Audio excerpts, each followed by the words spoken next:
She arrived at the posting inn dressed in her best traveling gown, hopeful, trembling, ready to meet the gentleman who had agreed to marry her by letter. He took one look at her figure and walked out before dawn, leaving her stranded in the snow.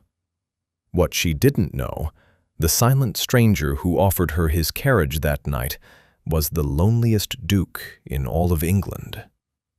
The sleet struck the carriage windows like handfuls of thrown gravel, and Eleanor Whitmore pressed her gloved fingers against the glass as though she might steady the whole shaking world by holding on to it. 3 days she had traveled. 3 days from her father's draughty vicarage in Yorkshire, with its leaking roof and the small wooden cross above the kitchen door, all the way north into the dark folds of Northumberland. 3 days of strange inns and stranger faces, of swallowing her fear with weak tea and crusts of bread, of practicing her future husband's name beneath her breath so that her tongue would not stumble when she finally spoke it aloud. Lord Nathaniel Vale. The name had arrived in her father's study 6 months earlier, written in a fine, sloping hand upon thick cream paper. A second son of a baron, recently come into a small fortune, in need of a respectable wife and willing to overlook a modest dowry. Her father had wept when he showed her the letter, not from joy, from relief.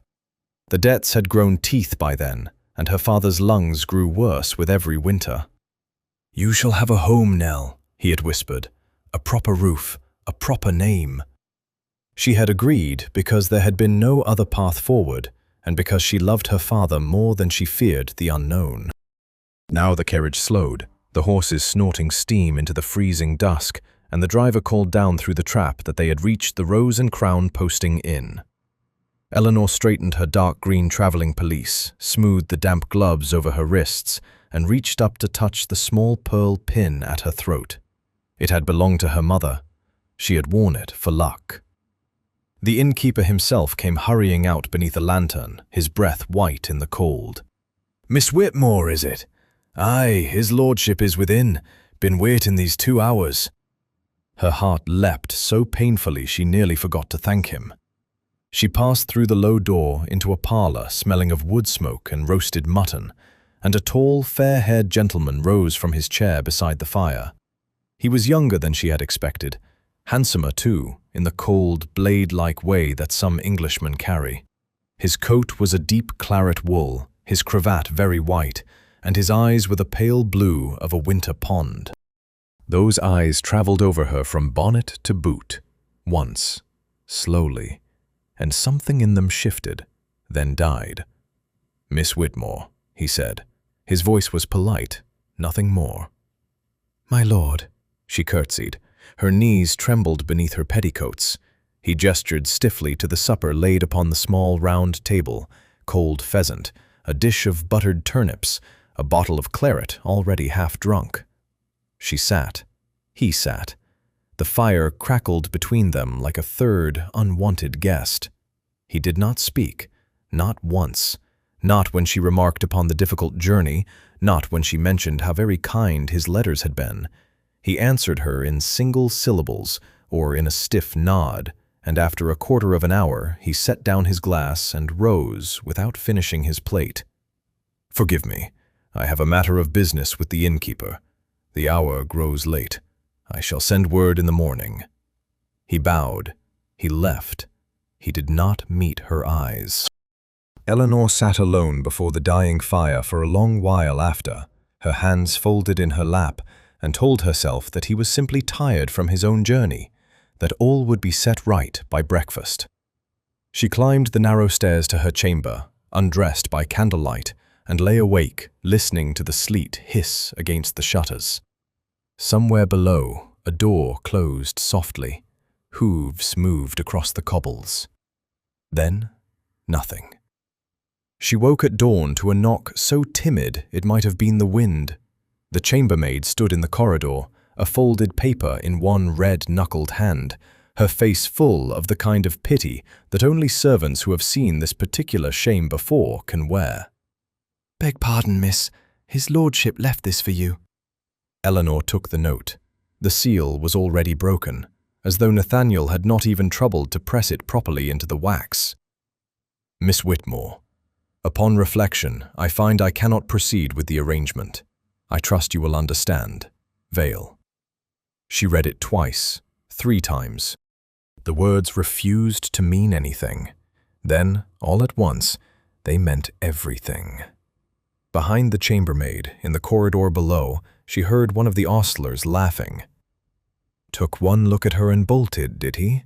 Aye, can't say I blame the gentleman. A second voice hushed him sharply, but the wound was already made. Eleanor closed the door. She pressed her forehead against the wood and did not weep, because weeping would have made it real, and she could not yet bear for it to be real. By the time she descended to inquire about a coach back south, the innkeeper would not quite meet her gaze. The next southbound mail would not pass through until the following afternoon, and the fare would cost more than the few shillings sewn into the lining of her reticule. She sat upon her trunk in the small front parlor and stared at the rug, and felt the whole vast, cold country pressing down upon her shoulders. It was then that the snow began to fall in earnest. By nightfall, the road south was buried, the road north impassable, and the Rose and Crown's parlor filled with stranded travelers stamping snow from their boots. Among them, shaking flakes from a long black greatcoat in the doorway, stood a tall and silent gentleman whom every man in the room turned at once to bow toward. Eleanor did not yet know his name, but he was looking straight at her. His name was passed from mouth to mouth across the parlor like a coin too heavy to hold. The Duke of Ashcombe, Adrian Ashcombe himself. Aye, the one who lost his bride upon the cliffs, the one who never smiles. Eleanor sat very still upon her trunk and watched him remove his gloves, 1 finger at a time. He was perhaps 35, taller than any other man in the room, with hair the color of wet slate and a mouth that seemed to have forgotten the trick of softening. He spoke briefly to the innkeeper, ordered a private room, and would have walked past her entirely had not one of the ostlers chosen that exact moment to laugh again behind a stable door. Threw her over before the soup was cold, the young lord did, and her sat there like a Christmas goose what nobody wanted to carve. The Duke stopped walking. He did not turn his head. He did not raise his voice. He only stood quite still in the middle of the parlor, and the laughter behind the stable door cut off as though a knife had fallen across it. Then those grey eyes moved, slowly, until they rested upon Eleanor. She felt the blood climb into her face. She wanted to sink through the floorboards. She wanted to be anywhere but seated upon her trunk in a strange inn with her humiliation hanging from her like wet washing. He crossed the room to her. He bowed. It was a proper bow, neither shallow nor mocking. "Miss Whitmore, I believe." "Yes, Your Grace." She rose. The pelisse was creased from sitting. She did not dare look at it. "I knew your father's bishop many years ago. A decent man." He paused. He seemed to be choosing each word as carefully as a man choosing stones to cross a stream. "I understand you find yourself without arrangement." "I find myself without a great many things, Your Grace." The smallest movement at the corner of his mouth, not quite a smile, closer to acknowledgement. "The road south will not clear before Thursday at the soonest. My estate lies 4 miles east of this inn. My housekeeper, Mrs. Fairfax, is a respectable woman of 50 years. You may remain at Ashcombe Hall under her care until proper passage may be secured. I shall write to your father myself this evening." She stared at him. She had been raised to refuse the kindness of strangers, especially strangers wearing greatcoats lined in sable. "Your Grace, I could not possibly impose. It is not imposition, Miss Whitmore. It is weather." He inclined his head once, as though the matter were already settled, and turned to give instruction to the innkeeper about her trunk. She climbed into his carriage half an hour later, beneath a sky gone the color of bruised plums. The interior smelled of leather and cold tobacco.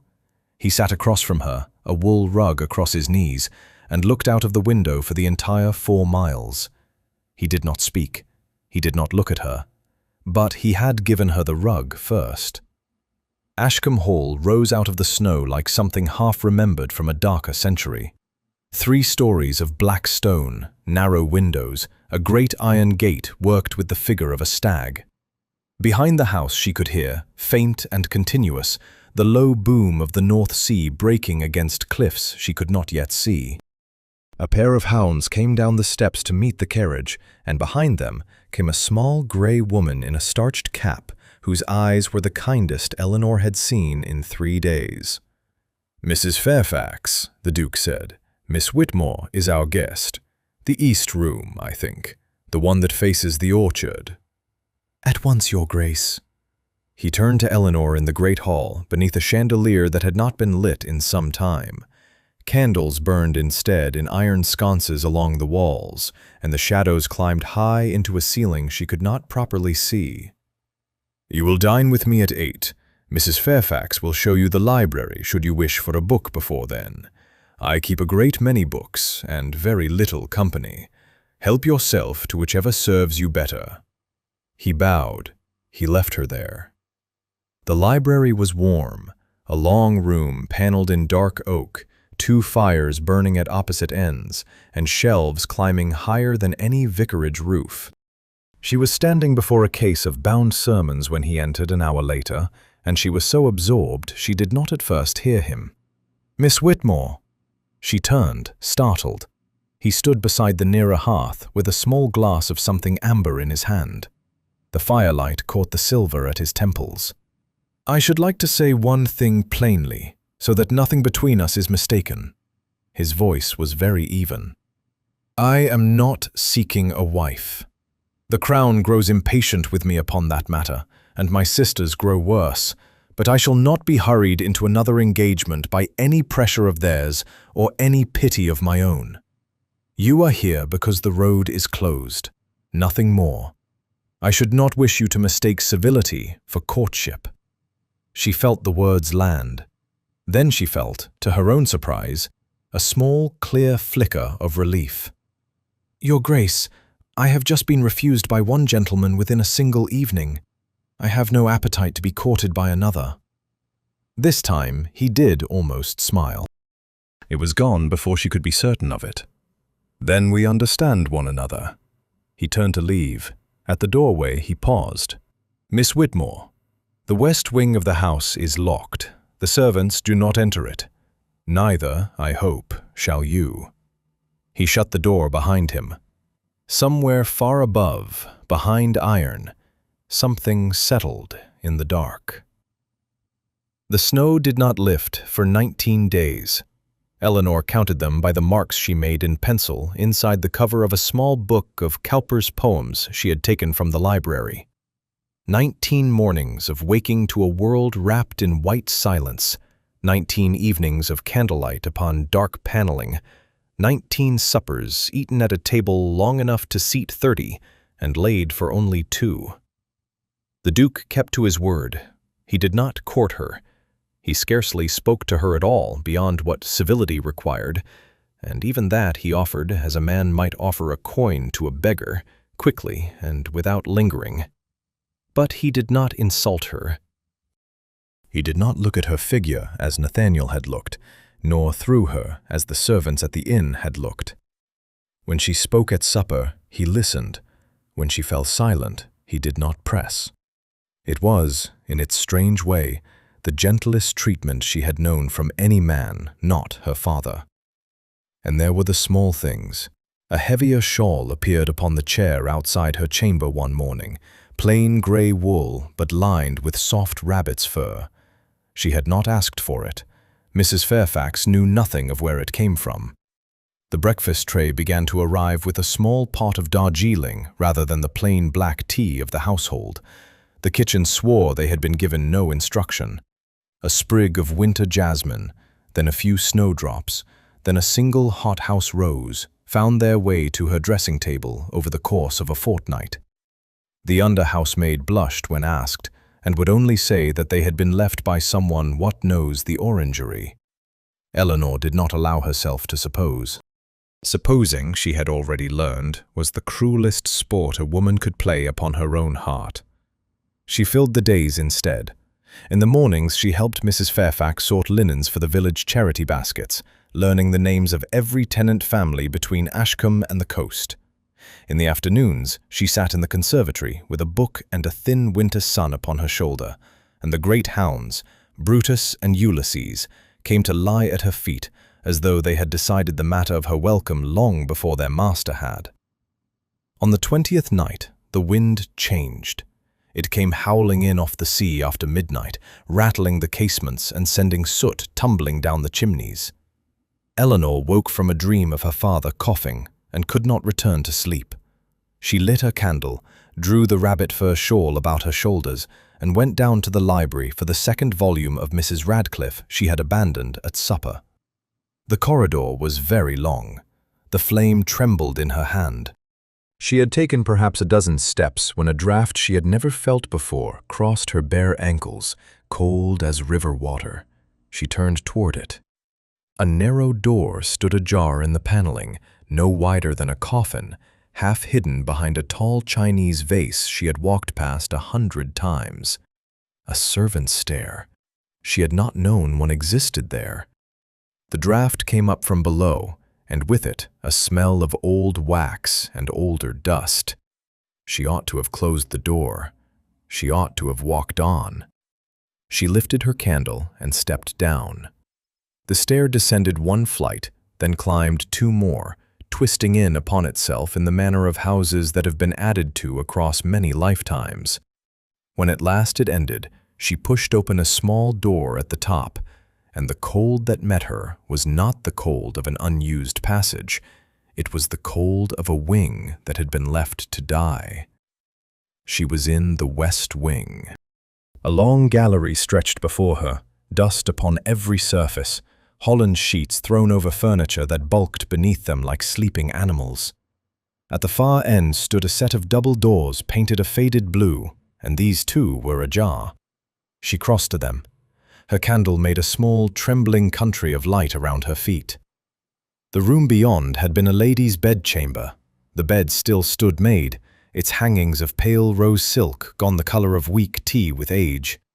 A silver brush lay upon the dressing table.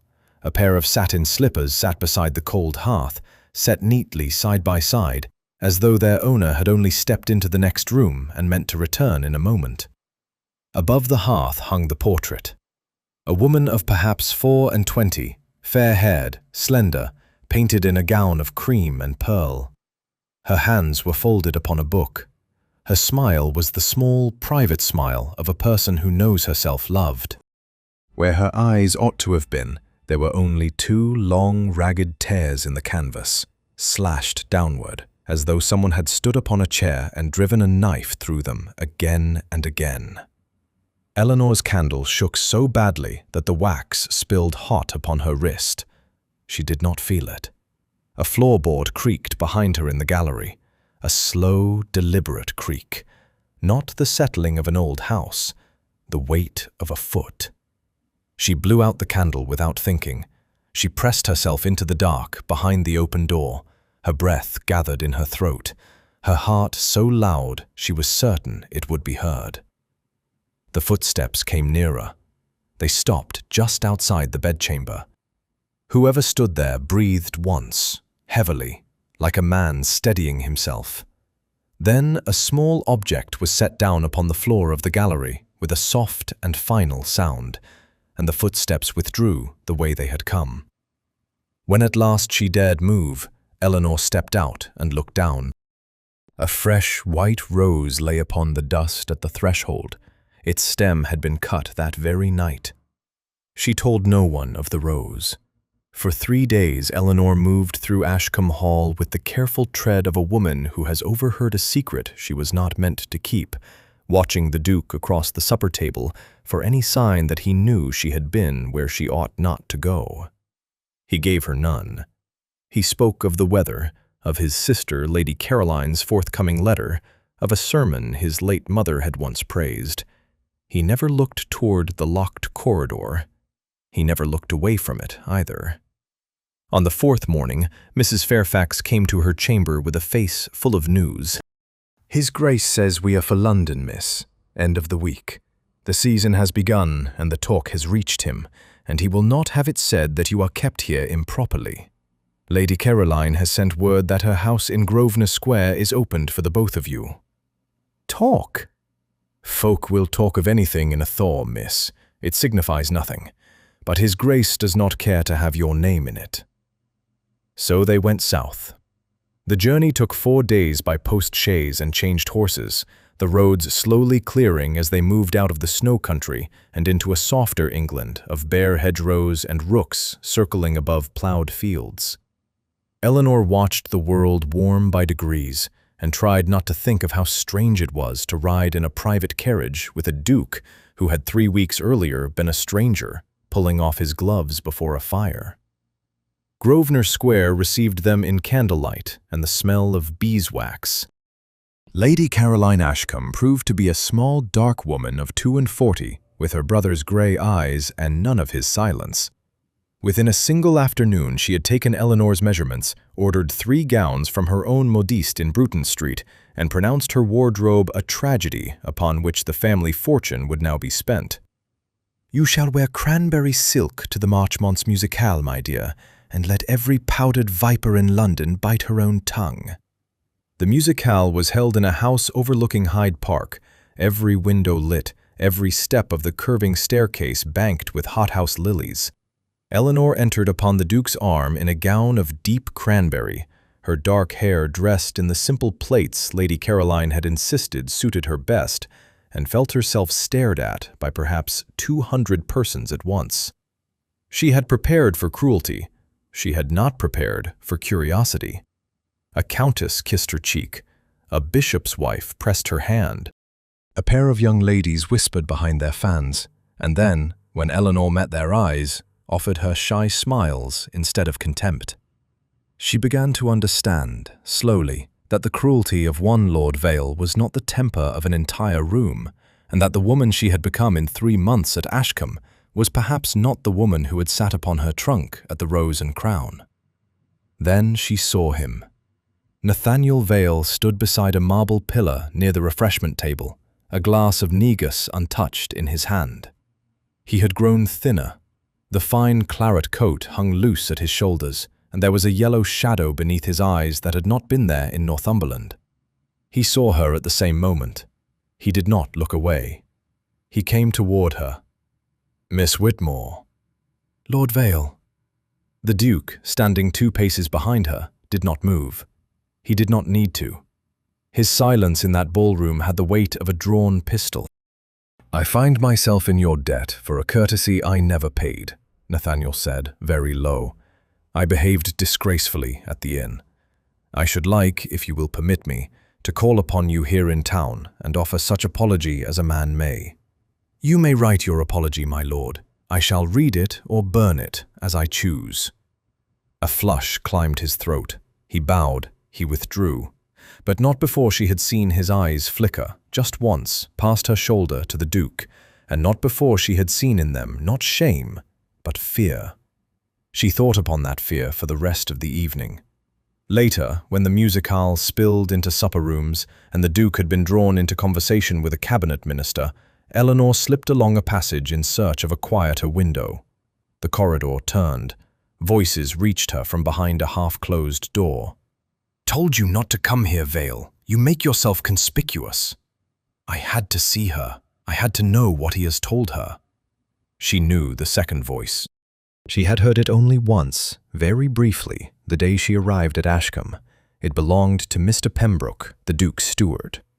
"He has told her nothing because there is nothing to tell. The matter is closed. It was closed 5 years ago." "It is never closed, Pembroke, not while I live. She should never have gone to the cliffs that night." "Be silent." "She should never have be silent." A glass struck wood. A chair scraped. Eleanor pressed herself flat against the paneling and held her breath. After a long moment, Pembroke spoke again, very quietly, in a voice she would afterwards remember in dreams. You shall return to your rooms, Vale. You shall write no letters. You shall call upon no one. And if you cannot govern your tongue in a public ballroom, I shall find a means of governing it for you. Do you understand me?" A long pause. "Yes." "Good." She did not wait to be discovered. She moved back along the corridor with her slippers silent upon the carpet, and when she reached the supper room, she took her place at the Duke's side with a smile so steady that he would later say he had thought her the calmest woman in the house. She was not calm. She had just learned that Beatrice had not vanished. Beatrice had gone to the cliffs. They returned to Northumberland in the second week of February, and the country received them with the kind of weather that the locals called a black thaw, a wet wind blowing in off the sea, sheets of rain across the moors, and the snow rotting in the ditches into a slow grey slush that clung to every hem and hoof. Eleanor had not spoken of what she had overheard. She had turned the words over 100 times in the carriage, and 100 times again in her chamber at Ashcombe Hall, and each time she came to the same plain conclusion. The Duke must not yet know. Not until she had something firmer to set beside the words than her own memory of a half-closed door. So she watched. She listened. She walked. The walking was the easiest, because Mrs. Fairfax's charity baskets had grown since the cold had set in, and there were tenant cottages strung all along the coast road that needed blankets and broth and small bottles of laudanum for the elderly. Eleanor began to deliver them herself, with one of the stable lads driving the gig, and within a fortnight she had been into half the kitchens between Ashcombe and the village of Coldwell. The kitchens talked.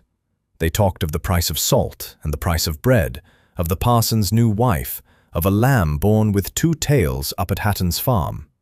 And sometimes, when they had grown easy with her, they talked of the woman in grey.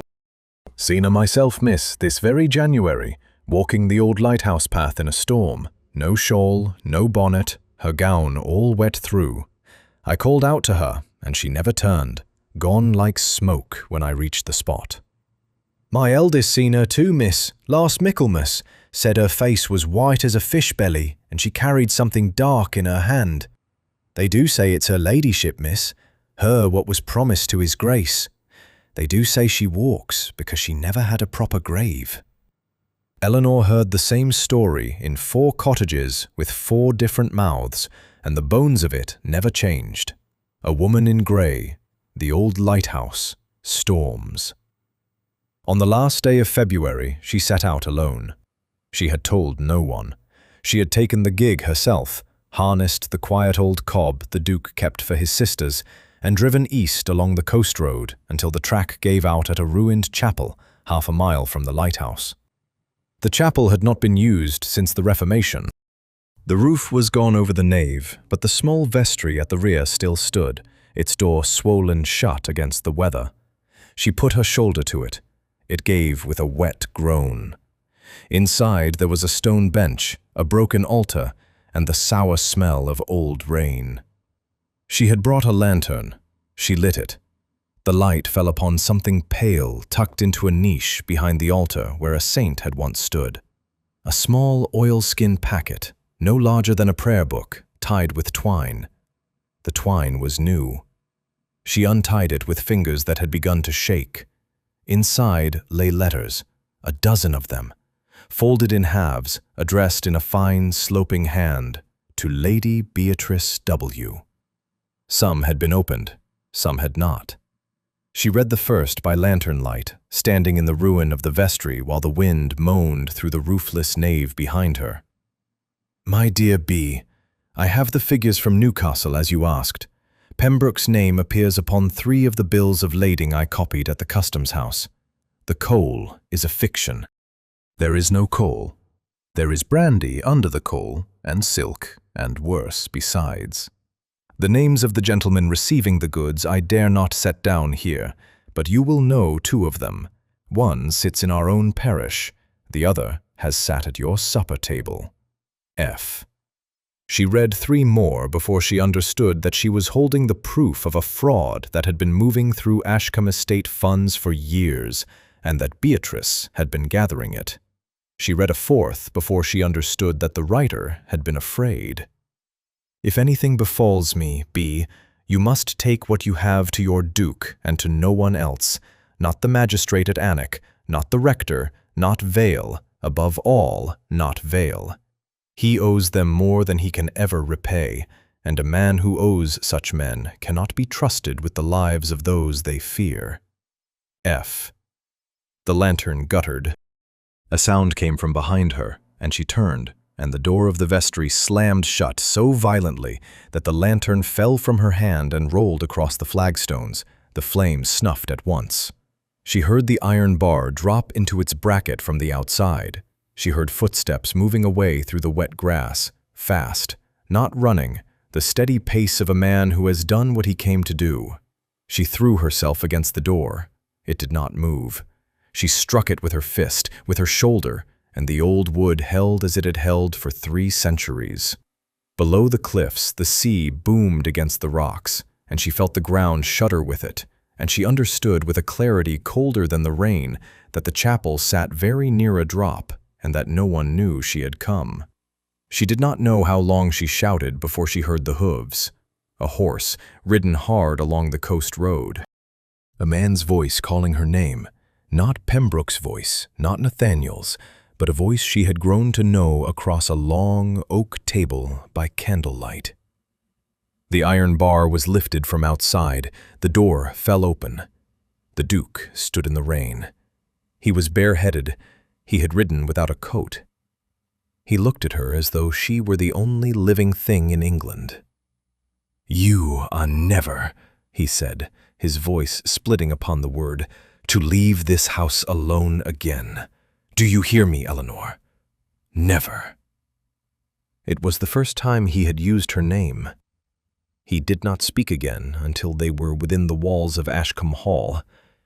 He had wrapped her in his own riding coat at the chapel door, lifted her onto the saddle before him as though she weighed no more than a folded cloak, and carried her 4 miles back through the rain, with one arm locked around her waist and the other steady upon the reins. She had felt his heart hammering against her shoulder the whole way. He had not slowed once. Mrs. Fairfax met them in the great hall with a face the color of new ash. The Duke set Eleanor down upon the settle by the fire, gave 3 short orders, hot water, dry clothes, broth, and then knelt before her himself and pulled off her ruined boots with his own hands. She was too cold to protest. She was too cold even to weep. "How did you find me?" she whispered. "The stable lad found the gig empty upon the coast road. He came to me directly." "You rode without a coat." "I rode without thought." He looked up at her then. His gray eyes were not cold. They had perhaps never been cold. She had only mistaken the stillness of deep water for the stillness of ice. "Eleanor, what did you find in that chapel?" She told him. Every letter, every name she had read. The fraud, the brandy beneath the coal, the warning against Vale. She drew the oilskin packet from the bodice of her gown where she had thrust it before the door slammed, and she laid it in his hand. He read 3 of the letters by firelight without moving. When he set them down, his face had gone the color of the wet stone outside. "Pembroke," he said. Only that. It was past midnight before they spoke again. She had bathed, eaten, been put into a clean nightgown and a heavier wrapper of dark wool, and Mrs. Fairfax had built up the library fire as though preparing a sick room. The Duke sent the servants away. He poured her a small glass of brandy with water and pressed it into her hand himself. And then he sat down across from her and did, at last, what he had not done in 5 years. He spoke of Beatrice. "We were to have married in the September of 1841. I had loved her since I was 19. She was clever in the way that some women are clever, quietly, without display, so that gentlemen mistook her for ornamental until it was too late to recover their dignity. She kept the estate books with me. She read every contract Pembroke laid before me. I thought it was affection. I see now it was suspicion. She had begun, I think, to see what I could not. He turned the brandy glass in his hand without drinking. In the August before the wedding, she grew quiet. I thought it was nerves. I let her be. On the night of the 11th of August, she rode out alone after supper. She had told her maid she would return by 10. She did not return. We searched for 3 days. We found her mare upon the cliff path with a broken rein, and we found her bonnet caught in the gorse 100 feet below upon the rocks. We found nothing else. The tide takes everything here. The magistrates ruled it misadventure. The countryside ruled it suicide. I ruled it a woman who had thought better of marrying me. Adrian. She had not meant to say it. It came out anyway. He did not seem to hear. For 5 years I have lived with that, with the belief that she rode to the cliffs because she could not bear what waited at the altar. I locked her rooms because I could not bear to enter them. I went into them once, in the first month. I took a knife to her portrait because I could not endure her looking at me. I have not been back since. The rose upon the threshold is laid by Mrs. Fairfax every Sunday. She has done so for 5 years without my asking. Eleanor set the brandy down. Her hands were steady now. She did not ride to the cliffs because of you, Adrian. She rode to the cliffs because of what she had found. And she did not jump. Someone put her there. I know that now. I have known it since I read the 3rd letter. He looked up. There was a thing in his face she had never seen in any man's face. I was wrong about her, Eleanor. For 5 years I was wrong about the only person I had ever loved, and I built a wing of silence to honor my mistake. I cannot give those years back to her. I cannot give them back to myself. But I will not be wrong about anything else under this roof. Do you understand me? Yes. Pembroke will not know that we know. Not yet. We have not proof enough to lay before a magistrate. We shall find it, together. And until we do, you shall not stir from this house without me at your elbow. If that is intolerable to you, you shall tell me so plainly, and I shall send you to my sister in Bath under guard within the hour. It is not intolerable. A silence. The fire shifted in the grate. Eleanor. Yes. When I left the inn that night with you in my carriage, I told myself it was pity. I should like you to know that I have not been able to tell myself so for some weeks now. She did not answer. She did not need to. She only reached across the small space between their chairs and laid her hand upon the back of his, and he turned his palm beneath hers and held it, and they sat that way until the candles had burned down to their sockets and the rain had ceased against the windows. In the stables, very quietly, someone was loosening a girth. The girth gave way upon the bridle path the following morning. She had not meant to ride. The Duke had asked her to remain within doors while he met the magistrate at Alnwick upon some pretext of estate business, and she had agreed. But Mrs. Fairfax had spoken at breakfast of a tenant child fallen ill at the home farm not half a mile from the house, and Eleanor had ordered the quiet bay mare saddled to carry a basket of broth and clean linen. The lad who saddled her was new. She did not know his face. He would not meet her eyes. She was perhaps 200 yards from the stable yard, the mare moving at an easy walk along the gravelled ride that wound between the orchard and the south lawn, when she felt the saddle slip beneath her. It went all at once, sideways, as though the world had tilted. The mare shied. Eleanor was thrown clear into the wet grass at the verge, and the basket of broth went after her, and she lay for a moment upon her back, staring up at a sky the color of pewter, and understood, very calmly, that she had been meant to break her neck. She walked back to the house carrying the saddle herself. She did not speak to the stable lads. She did not speak to Mrs. Fairfax. She went to the Duke's study, and she sat in his chair, and she waited. He came in at noon, shaking the rain from his hat, and he saw her face before he saw the saddle laid upon his desk. He crossed to her without a word, and knelt, and took her hands and turned them over, and only when he had satisfied himself that she was whole did he rise and look at the saddle. The leather of the girth strap had been scored halfway through with a knife. The cut had been made on the inside, where no groom would see it without lifting the flap.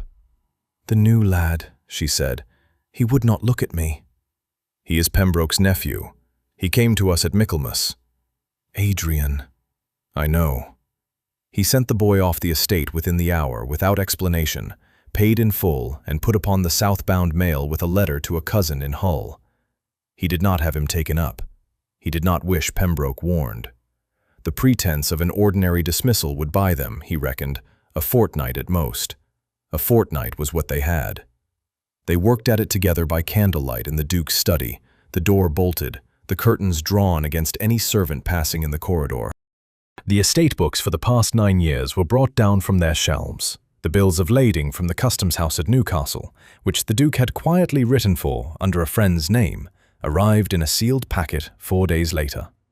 Eleanor laid the letters from the chapel beside them upon the long oak table, and they began to match initials to dates, and dates to shipments, and shipments to deposits in the estate's accounts at Coutts. The pattern came clear by the 7th night.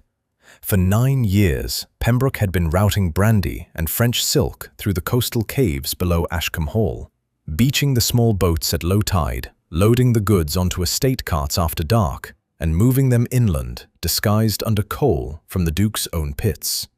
The estate accounts showed coal sold at prices no Newcastle factor would ever have paid. The difference, year upon year, had been quietly drawn off into a private account at a bank in Berwick under a false name. The names of the receiving gentlemen were written in a separate hand at the bottom of one of Beatrice's last letters. There were 5.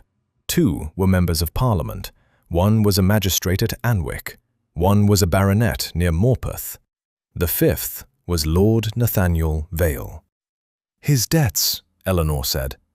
12,000 at Boodle's by the summer of '41. He could not have paid a tenth of it. Pembroke gave him away. Pembroke gives every man away, and then he owns the man. And Beatrice found it. She found him. The letters say F.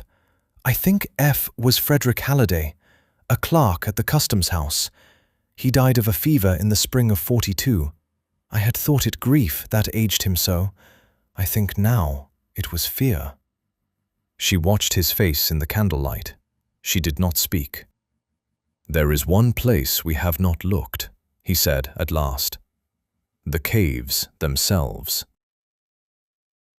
The lowest spring tide of the month fell upon the 3rd of March. They went at dawn, on foot, with 2 lanterns and a coil of rope and one of the Duke's pistols at his belt.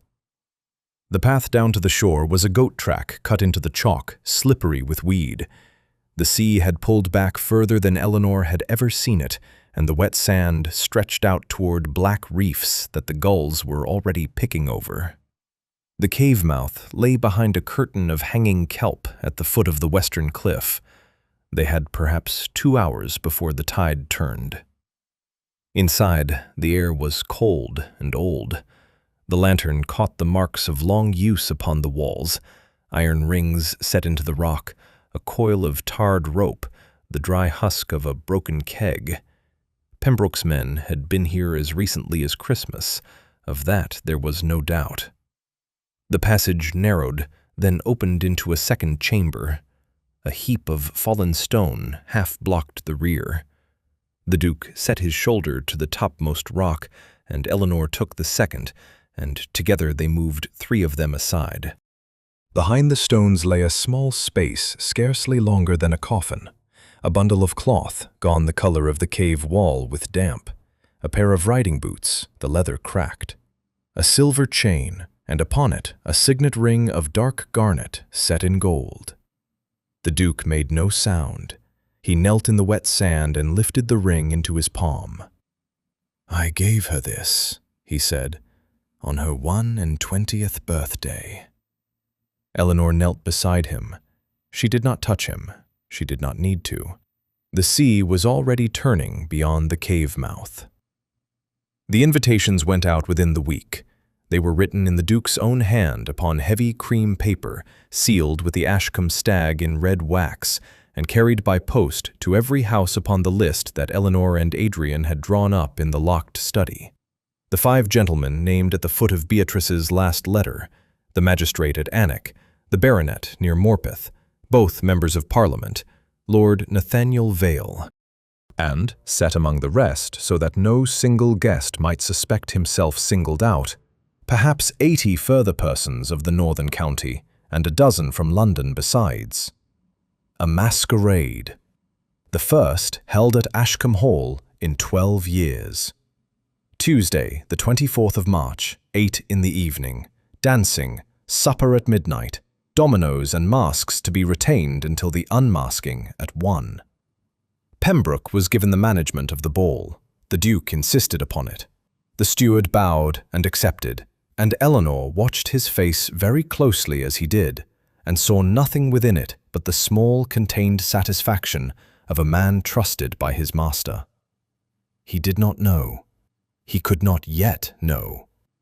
The Duke had spoken to the magistrate at Alnwick, not the one upon the list, but another, summoned quietly from Berwick, and to the king's officer at Newcastle, and to a captain of dragoons billeted at Morpeth.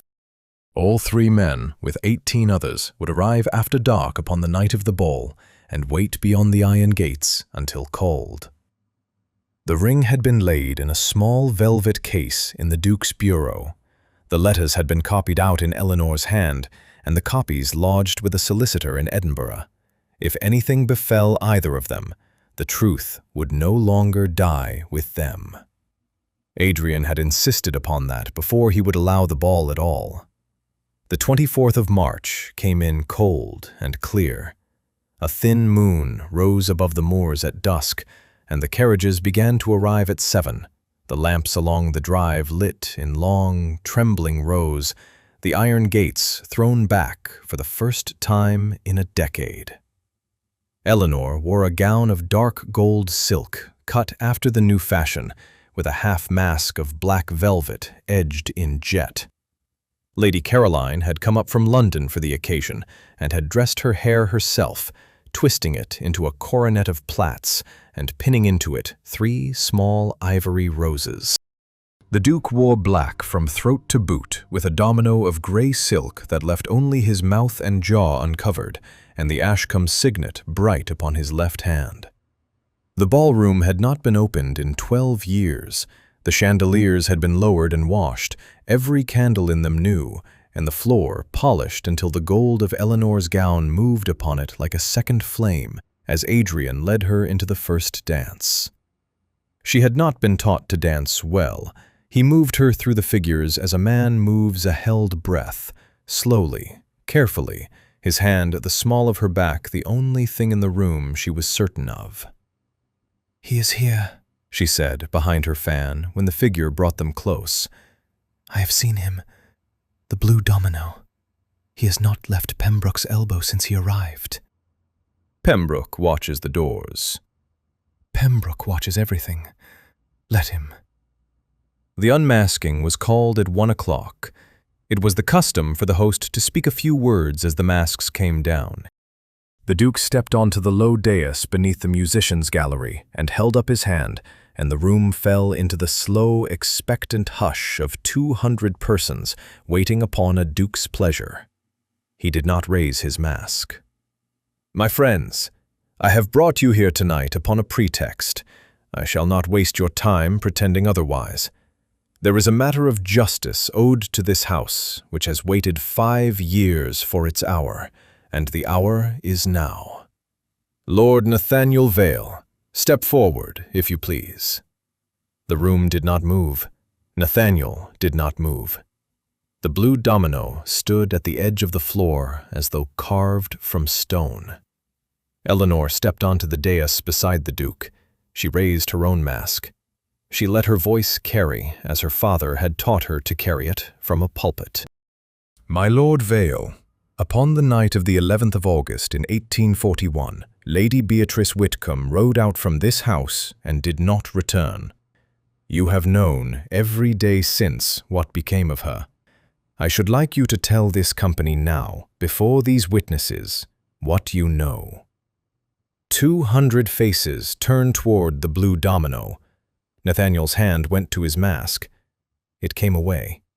His face beneath it was the color of tallow, and his mouth worked once before any sound came from it. Hold your tongue, Vale." Pembroke's voice, very quiet, from 3 paces behind him. "I cannot," Nathaniel said. He was looking at Eleanor. He was not looking at Pembroke at all. "I cannot any longer. He killed her. Pembroke killed her. She had the letters, she had the names, she was going to the Duke that very night, and he rode after her, and he—" Pembroke moved. He moved faster than any of them had reckoned upon. He had Eleanor by the wrist before the Duke could turn, and a small knife from his coat at her throat before any man in the room had drawn breath, and he was already pulling her backward toward the long glass doors of the conservatory that opened off the ballroom's eastern end. Stand back, your grace! I shall open her throat upon this floor." The Duke stood very still. His hand was upon his pistol, but he did not draw it. "Walk, girl," Pembroke said against her ear. "Walk slowly." She walked. The glass doors gave behind her. The cold of the conservatory met her bare shoulders. She had counted the steps from the dais. She had counted the dragoons beyond the iron gates. She set her heel upon the hem of his coat as he turned to bolt for the garden door, and she fell, and he fell with her, and the Duke was upon him before the knife had touched the tiled floor. The dragoons came through the conservatory doors at a run. The trial was held at the Assizes in Newcastle upon the 5th day of June. Pembroke was found guilty of the murder of Lady Beatrice Whitcomb, of 9 years of fraud against the Ashcombe estate, and of the unlawful running of contraband through His Majesty's coastal waters. He was hanged within the month. Nathaniel Vale, who had given evidence freely against him in exchange for the king's mercy, was stripped of his small fortune, his name struck from the rolls of his clubs, and sent under his elder brother's keeping to a property in the West Indies, from which he was not expected to return. The 4 other gentlemen named upon the list found themselves variously ruined, retired to the continent, or quietly dead of their own hand before the summer was out. Beatrice was buried in the chapel yard at Ashcombe upon a morning in late April. The Duke laid her ring upon the coffin himself before it was lowered. Half the county walked behind him to the graveside. Eleanor walked at his left hand in plain grey and held Mrs. Fairfax's arm the whole way. The West Wing was opened in May. It was Eleanor who proposed it, and Adrian who agreed, and the housekeeper who wept when the iron gates were taken down. The slashed portrait was sent to a man in York who could mend such things, and when it came back 6 weeks later, Beatrice's painted eyes looked once more upon the room she had loved, and her smile was the same small private smile it had always been. Adrian hung her in the long gallery beside his mother and grandmother, where she had always been meant to hang, and he stood before her for a long while alone the morning the workmen left. When he came down to breakfast, his eyes were red, and he held Eleanor's hand across the table without seeming to know that he did so. The gardens were Eleanor's own work. Beatrice had begun a rose garden upon the southern terrace in the spring before she died. The beds had grown wild for 5 years, the labels lost, the cuttings gone to briar. Eleanor sent to a nurseryman at Durham for the old varieties, sat with the head gardener over Beatrice's surviving notebooks for a fortnight, and by the middle of June, the terrace was a haze of pale damask and old crimson, of musk roses and the small white burnet roses that grew nowhere else upon the coast. She set a stone bench at the center with no inscription upon it. Adrian sat there sometimes in the evenings. He did not say what he thought of when he did. The tenants came to know her. She had ridden the estate with Mrs. Fairfax through April and May, and there was not a kitchen door between Ashcombe and Caldwell that did not open for her. She read to the parson's blind mother on Tuesdays. She paid the apothecary's bill for old Mrs. Hatton at the home farm, and did not allow it spoken of.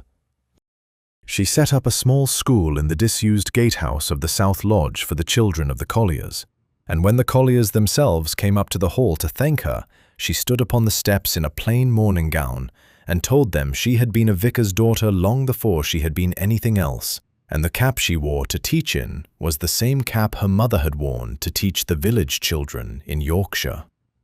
Her father came north in the second week of July. The Duke had sent his own carriage for him.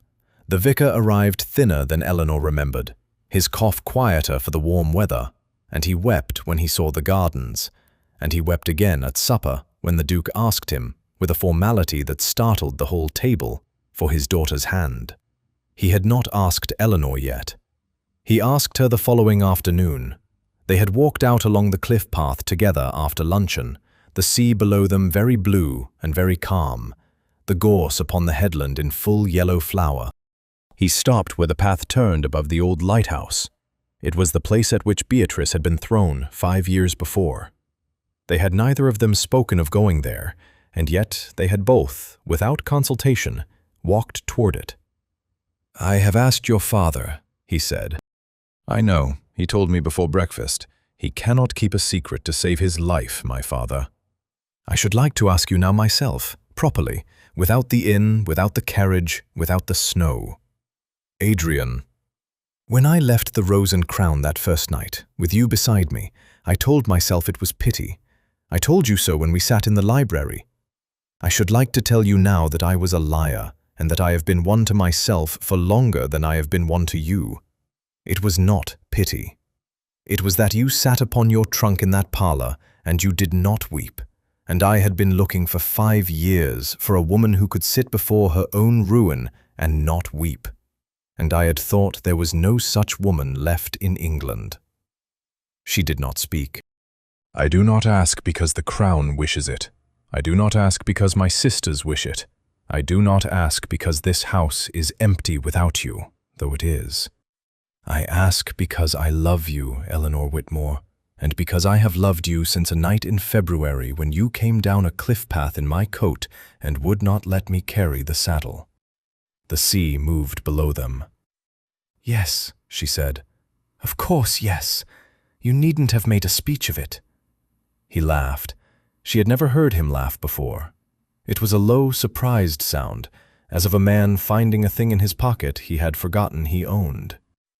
They were married at the village church upon the first day of September, and the tenants stood 3 deep along the lane, and Mrs. Fairfax cried the whole way through the service, and the bells of Ashcombe rang for an hour after. In the long gallery, Beatrice's painted smile did not change, but it did not, any longer, seem to be waiting for anything.